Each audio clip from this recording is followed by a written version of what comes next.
حشر تک ڈالیں گے ہم پیدائش مولا کی دھوم، مثل فارس نجد کے قلعے گراتے جائیں گے، خاک ہو جائیں عدد جل کر مگر ہم تو رضا، دم میں جب تک دم ہے ذکر ان کا سناتے جائیں گے۔ ایک اور اشکال ہے کہ حضور صلی اللہ علیہ وسلم کا وصال بھی 12 ربیع الاول شریف کے روز ہوا تھا، لہذا خوشی کی جگہ افسوس کرنا چاہیے، عید کا تو سوال ہی پیدا نہیں ہوتا۔ اس اشکال کا جواب بھی ہم بخاری شریف کی حدیث پاک سے دیتے ہیں۔ ہمارے آقا علیہ الصلوۃ والسلام نے فرمایا، جو عورت اللہ اور یوم آخرت پر ایمان رکھتی ہے اسے ہرگز روا نہیں کہ وہ شوہر کے علاوہ کسی میت پر 3 دن سے زیادہ سوگ منائے، صرف خاوند کی وفات پر 4 ماہ اور 10 دن سوگ منائے گی، کتاب الجنائز۔ ایک اور حدیث وارد ہے کہ سیدہ زینب بنت حجش رضی اللہ عنہا کا برادر مکرم فوت ہو گیا۔ انہوں نے 3 روز کے بعد خوشبو منگوا کر لگائی اور فرمایا کہ مجھے خوشبو کی چندہ ضرورت نہیں، مگر میں نے رسول پاک صلی اللہ علیہ وسلم کو منبر پر فرماتے ہوئے سنا ہے، جو عورت اللہ اور یوم آخرت پر ایمان رکھتی ہے اسے ہرگز روا نہیں کہ وہ شوہر کے علاوہ کسی میت پر 3 دن سے زیادہ سوگ منائے، کتاب الجنائز۔ ایک اور حدیث پاک ہے کہ آپ ایک عورت کے ہاں سے گزرے جو قبر کے پاس بیٹھی رو رہی تھی۔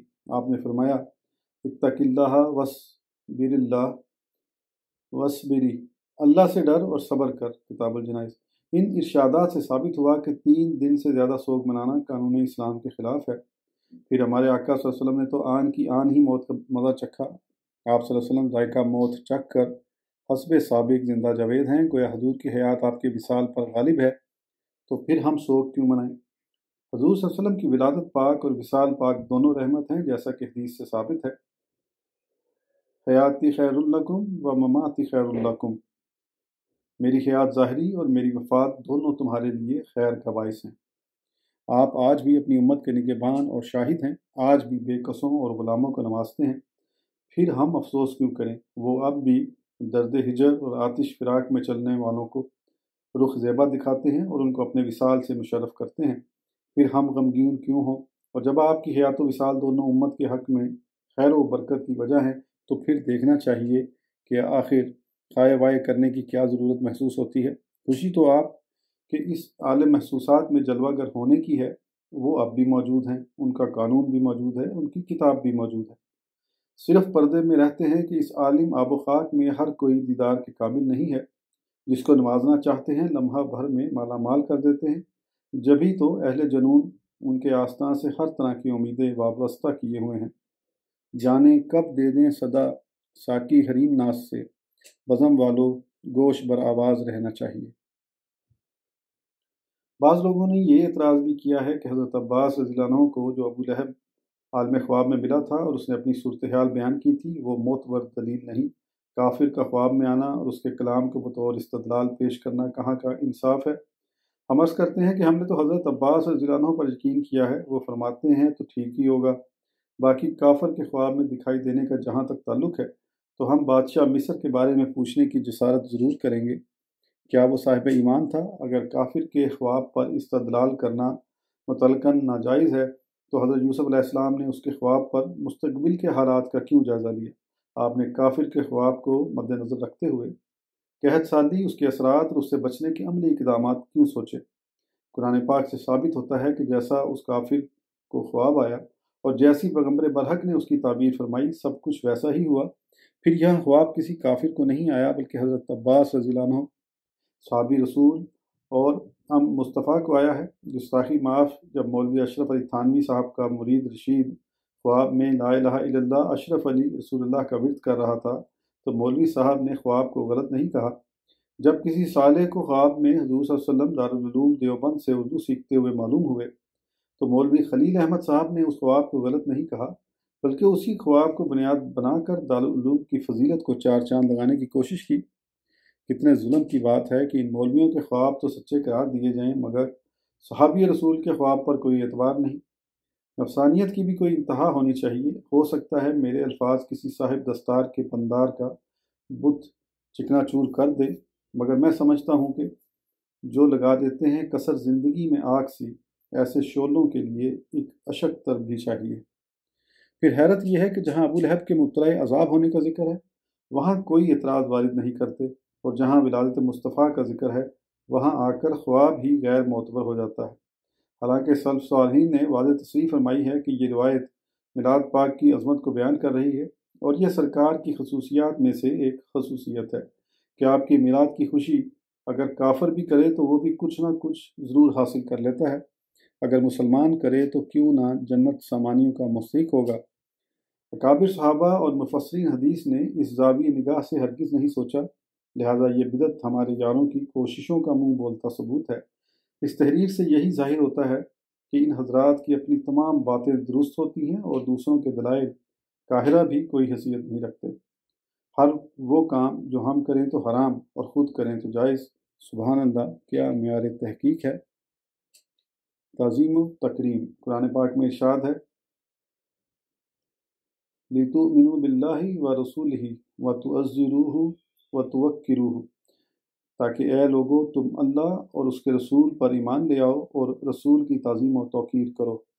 الفتح 9۔ اسی طرح سورہ حجرات میں بارگاہ رسالت میں حاضر ہونے کا ضابطہ اخلاق مرتب کیا گیا ہے۔ اے ایمان والو، اپنی آوازیں اونچی نہ کرو اس غیب بتانے والے نبی کی آواز سے، اور ان کے حضور چلا کر بات نہ کرو جیسے ایک دوسرے کے سامنے چلاتے ہو کہ کہیں تمہارے عمل ضائع نہ ہو جائیں اور تمہیں خبر تک نہ ہو۔ یہ ضابطہ اخلاق حضور صلی اللہ علیہ وسلم کی حیات ظاہری تک محدود نہیں بلکہ قیامت تک موجود ہے۔ آج بھی بارگاہ رسالت کے وہی آداب و ضوابط ہیں جو دور صحابہ میں ہوا کرتے تھے۔ مشہور ہے کہ حضرت امام مالک رضی اللہ عنہ نے اموی خلیفہ منصور کو سختی سے ٹوک دیا تھا۔ وہ مسجد نبوی میں بلند آواز سے گفتگو کر رہا تھا۔ تکریم نبی کا ایک یہ بھی تقاضا ہے کہ سرکار کونین صلی اللہ علیہ وسلم کو عامیانہ القاب جیسا کہ بشر محض سے یاد نہ کیا جائے۔ ارشاد باری ہے لا تجعلوا دعاء الرسول بینکم کا دعاء بعضکم بعضا، رسول پاک کے پکارنے کو آپس میں ایسا نہ ٹھہراؤ جیسا کہ تم ایک دوسرے کو پکارتے ہو۔ سورہ نور۔ یہ انتہائی افسوسناک صورتحال ہے کہ ہمارے ہاں بعض لوگ عبادت و ریاضت کے تو بہت گرویدہ ہوتے ہیں مگر قرآن پاک کے ان احکام کا ذرہ برابر احساس نہیں کرتے۔ عبادت و ریاضت کا جذبہ نہایت قابل تحسین ہے، لیکن عبادت و ریاضت کی جان بارگاہ رسالت کا ادب ہے۔ اگر یہ اس متاع بے بہا سے محروم ہیں تو پھر یقین جانیے ان کی عبادت و ریاضت ریت کے اس گرودے کی طرح ہوگی جو ذرا سی ٹھوکر سے بکھر کر رہ جاتا ہے۔ صاحب ایمان کو چاہیے کہ اس متاع بے بہا کو اپنے سینے میں جاگزی کرے، اپنے دل میں تعظیم رسول کا جذبہ بیدار کرے، ورنہ ہر چیز بے معنی ہو جائے گی۔ شریک بزم دل بھی ہے، چراغ بھی ہیں، پھول بھی، مگر جو جان انجمن تھا وہ کہاں چلا گیا۔ اب آیات قرآنی کی روشنی میں صحابہ عظام علیہم الرضوان کا مبارک عمل ملاحظہ کیجیے کہ ان کے نزدیک یہ جذبہ کس قدر اہمیت کا حامل تھا۔ بخاری کتاب الشروط میں روایت ہے کہ عروہ بن مسعود بارگاہ رسالت میں حاضر ہوا اور اس نے صحاب رسول کو غور سے دیکھا کہ جب بھی سرکار ابد قرار صلی اللہ علیہ وسلم تھوکتے تو وہ تھوک کسی نہ کسی صحابی کے ہاتھ پر آتا جس کو وہ اپنے چہرے اور بدن پر مل لیتا۔ جب آپ کسی بات کا حکم دیتے تو اس کی فوراً تعمیل کی جاتی۔ جب آپ وضو فرماتے تو لوگ آپ کے مستعمل پانی کو حاصل کرنے کے لیے ٹوٹ پڑتے تو ایک دوسرے پر سبقت لے جانے کی کوشش کرتے۔ ہر ایک کی لگن ہوتی کہ یہ پانی میں حاصل کروں۔ جب لوگ آپ کی بارگاہ میں گفتگو کرتے تو اپنی آوازوں کو پست رکھتے اور غایت تعظیم کے باعث آپ کی طرف نظر جما کر نہ دیکھتے۔ اس کے بعد عروہ اپنے ساتھی کی طرف لوٹ گیا اور کہنے لگا، اے قوم، اللہ کی قسم، میں بادشاہوں کے درباروں میں وفد لے کر گیا، میں کیسر و کسریٰ اور نجاشی کے دربار میں حاضر ہوا، مگر اللہ کی قسم میں نے کوئی بادشاہ ایسا نہیں دیکھا کہ اس کے ساتھی اس کی اس طرح تعظیم کرتے ہوں جس طرح محمد صلی اللہ علیہ وسلم کے ساتھی ان کی تعظیم کرتے ہیں۔ خدا کی قسم، جب وہ تھوکتے ہیں تو ان کا لعاب دہن کسی نہ کسی صحابی کی ہتھیلی پر ہی گرتا ہے جسے وہ اپنے چہرے اور بدن پر مل لیتا ہے۔ جب وہ حکم دیتے ہیں تو فوراً تعمیل ہوتی ہے۔ جب وضو کرتے ہیں تو یوں محسوس ہونے لگتا ہے کہ لوگ وضو کا مستعمل پانی حاصل کرنے کے لیے ایک دوسرے سے لڑنے مرنے پر آمادہ ہو جائیں گے۔ وہ لوگ ان کی بارگاہ میں اپنی آوازوں کو پست رکھتے ہیں اور تعظیم کے باعث اپنی آنکھیں نیچی رکھتے ہیں۔ ہم اس مقام پر عقل عیار کے بند دروازے پر دستک دے کر پوچھتے ہیں کہ بطاری کم وقت، کوئی بڑے بھائی کی اس طرح تعظیم کرتا ہے؟ دنیا کا کوئی مولوی اس مقام پر شرک کا فتویٰ صادر کر کے تو دیکھے۔ ہم انشراح صدر کے ساتھ کہتے ہیں کہ اس حرمہ نصیب کے اپنے بچے کچے ایمان کا جنازہ نکل جائے گا۔ آخر یہ کون سی مقدس ہستیاں ہیں جو محبوب خدا